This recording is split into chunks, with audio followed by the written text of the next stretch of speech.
Hi guys, welcome back to the channel and another cheap car flip. Now I mentioned this on a couple of earlier videos but hadn't got around to doing any content on it yet, so I thought I'd cover it today. So a subscriber got in touch with me and said he had a friend who had a Ford Fusion that was kicking around, they weren't using it anymore and he wanted to get shot of it nice and simply, and he said that I was the chap to speak to and kindly put the two of us back in touch together. He took photos of the car for me beforehand and sent them to me before I spoke to the gentleman that actually owned the vehicle, and he'd already primed that chap with how much I was going to be offering for the vehicle based on the amount of damage and so forth on it. So just to cover things quickly, it's a 59 plate Ford Fusion Z-Tech. I think the mileage on it is 60,000 if I remember correctly. I should probably get the keys out. It's 64,000 miles, manual. Don't know much about Fusions. I don't know whether Z-Tech sits within the range, but we've got alloy wheels, lower fog lights, it's all colour coded, so slightly better than the base spec I would have said. So yeah, I think it's actually registered as 2010 I think on the 59. I'll have to double check that. And like I said, it would been in the family for a while, was just completely unused. They had other vehicles and with lockdown they weren't using it at all, so that's why I was looking to offload it. So having a quick look around it, it is pretty beat up, there's no two ways about saying it. We've got the corner of the bumper here all scraped and scratched, then we've got the bump strip here, which I guess that's what it's for, it's all scraped and scratched. This one seems to be alright, but then on the front edge it's got a little bit of paint through there. The alloy, it actually seems okay, it's not flaky on it, it's only got a bit of curb around the side. I think that might clean up okay, but we've got a ding in the front wing here, and we've got a scrape on the front corner of the bumper there and on the front of the wing. I don't know how much of that might polish out, that might just be sitting on top, some of that. Come around here, we've got scrapes going around that trim right around the front there. Around here we've got some scrapes on the front of the trim there. The alloy again, it's covered in brake dust, but I think actually behind that the alloy's fairly alright. We've got mould and moss all growing inside the panels there. It's going to need one hell of a clean. Now I sent Adrian to go and pick this car up, but I knew what I was getting beforehand, like I said, because I had in-depth photos. Here we've got scrapes all on the corner of the bumper there. I think over here, if I remember right, the bonnet's sitting up just a tad. It's not too bad actually, that's probably alright. To be fair, with a bit of a push that's probably alright. So yes, it's pretty bad bodywork wise. Inside the seats aren't too bad. There's no rips or tears, but we can see we've got mould on the seats from sitting around. But actually the bolsters and the pads are all pretty good on it. There's a lot of dirt in here again. Filthy carpets, filthy mats. Not particularly pleasant. Spec wise, we've got aircon, we've got auxiliary input, so we've got some of the need to haves. We've got the locking wheel nut, thank goodness, so all good on that front. We've got front electric windows. I think it's all wind up in the back. Yeah, wind up windows in the back. Really is filthy in there. In the boot again, it's pretty damn filthy in here, all needs a really good clean. The fabrics again themselves look alright, they're not holed or worn through. We've got the expansion kit there, so they do look like they clean up. It just looks really bad. So we could look underneath the engine bay on it. Underneath the engine bay here, it's all just dirty, but it always looks like it should, to be fair. I mean, the coolant level's pretty much where it's supposed to be, maybe a slightly low. Oil levels where it should be. Not the cleanest but not the filthiest oil I've ever seen. So it does look like it's been maintained. The coolant is a nice pink, it's clear and clean. I haven't started up for you, but let's start it up so you can listen to the engine. So Granny always used to say, never buy on the never. So there we go.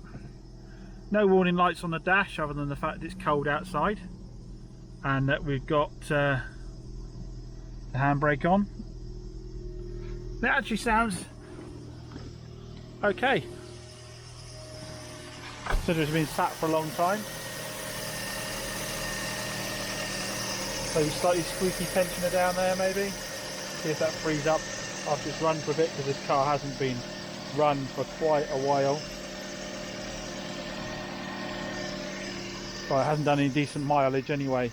It has already been down for an MOT with the legends that are Moors down the road in South Malton, and it's actually passed, just needing a tyre and some wiper blades. Phil had it on the ramp and said actually underneath it's a really good car. He said overall it's, you know, he said although it looks bad, it's actually a good little car. He was happy with everything on it. He put a tyre on it for me, like I said, and other than that it needed some wiper blades. So the grand total for me, including VAT, to have the car done was just under £100. It was £96. So Moors have looked after me once again there. So yeah, £100 to get it through its MOT. So and that's advisory free. So it now has an advisory free 12-month MOT on it already. I like to do that straight away so I know what I'm dealing with. There's no point spending time on a car that's going to cost a fortune to get MOT. With a car this age, you're rolling the dice with an MOT if it hasn't got one when you buy it, as to what it might cost. So I did take a big chance there. I did only pay £600 for the car, so I'll have lots of people telling me, oh, it's worth £2.50 in a packet of Quavers now. But at the end of the day, the current market, something like this, it's going to be with an advisory free MOT on it. This mileage this age is probably going to be worth £2.5 I'd say.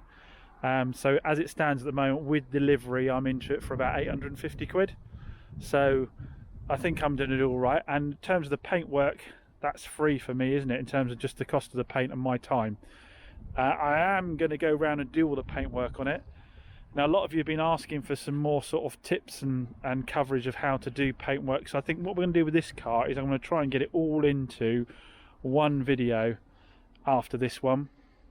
And that'll be the complete clean up of the car, the detailing of it, then the paintwork, and we'll see what we can turn this into. I think we're going to turn it into a cracking looking little car. I think by the time I'm done with it, it'll be a little Bobby Dazzler, as they say. I'll make someone a nice little car. I have driven it back from the MOT station myself, and I have to say that actually it drives really well. I had a lot of bad feedback on people saying they were terrible cars. I'm not entirely sure why they'd say that. I mean, surely it's just a Fiesta, isn't it? Or is it a longer wheelbase? Fiestas drive really well. I found this drove really well. And but here in North Devon, the extra sort of ground clearance on it was, I think, is quite an advantage. You sit that little bit higher, and I quite liked it. Like I say, it went through the gears fine, clutch was fine, all those kind of things. So yeah. So like I say, I think we'll save it for a video and we'll try and do it all in one go, the complete transformation of this vehicle. So comment down below, as it stands now, what do you think of it? We have got a lot of paperwork to go through on it, so let's have a quick look and see what we've got in terms of history and paperwork. So straight out of the gate, it's a one former keeper car, so it's a low owner car for this age, which is a nice thing to have. We've got a ton of paperwork here. It all seems to be sort of old MOTs, tyres, that kind of thing. Nothing major I think I can see here regarding servicing, so we will have to have a little look through and see if we've got any service books or so forth, but I'll go through all this in detail. But we've got the owner's handbook, a quick guide. Well, actually we've got another owner's handbook and we've got two service portfolios. Let's see which one of them is relevant. I hope that we've got something here. Service portfolio. So have a quick look and see what we've got in here. So one of the service books, we've got service 2017, but nothing else in it. And the other one is completely empty. So it leads me to believe that somewhere there may well be, that was a replacement service book. There's another service book somewhere with the service history, and I want to go through the rest of the paper. I can try and find it. It's back.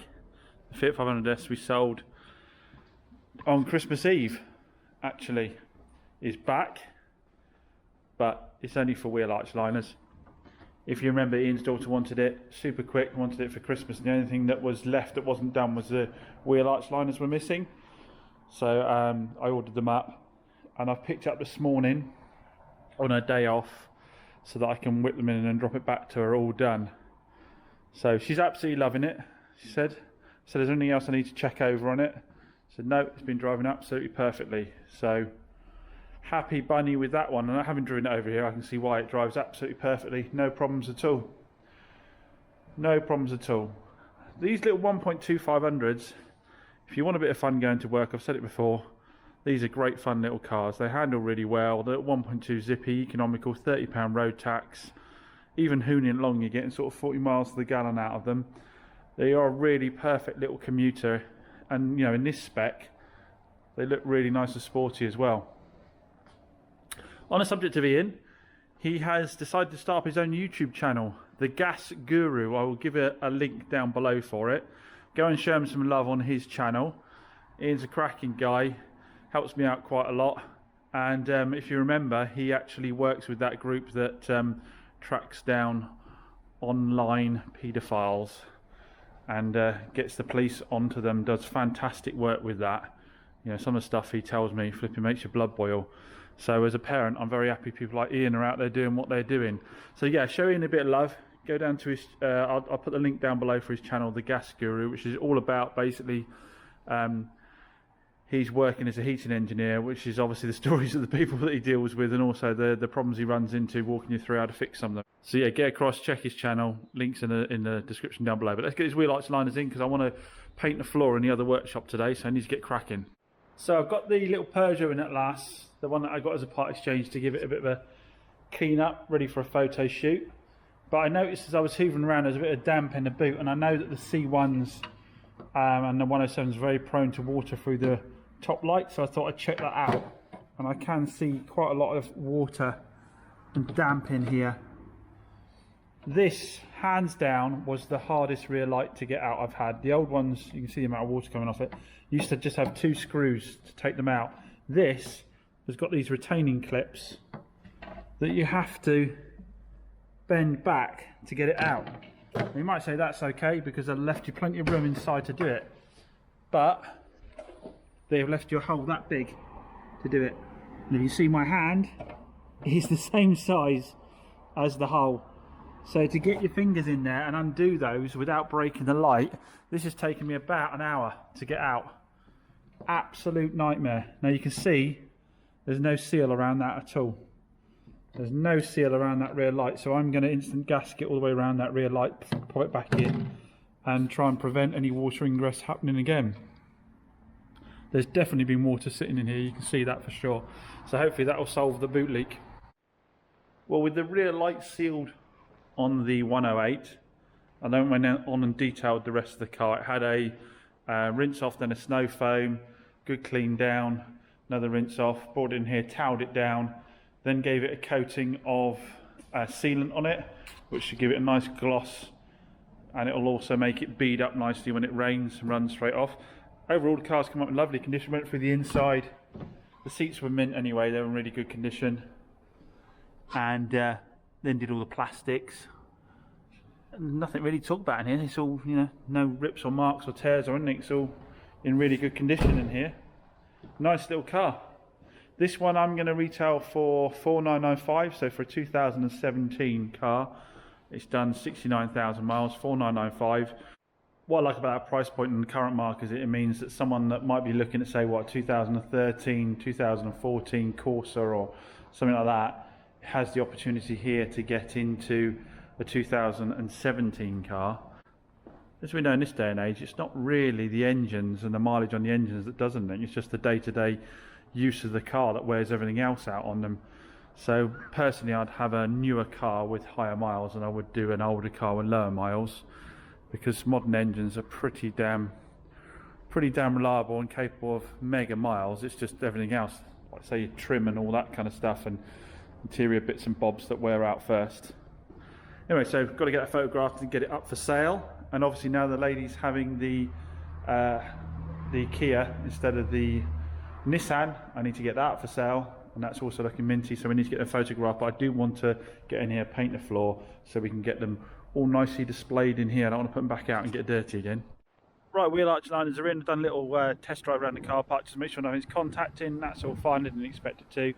And we're giving it a wash because we can't hand it back dirty, can we? So next thing on today is paint the showroom floor finally. It's time to get that done. So I've moved everything into the second unit.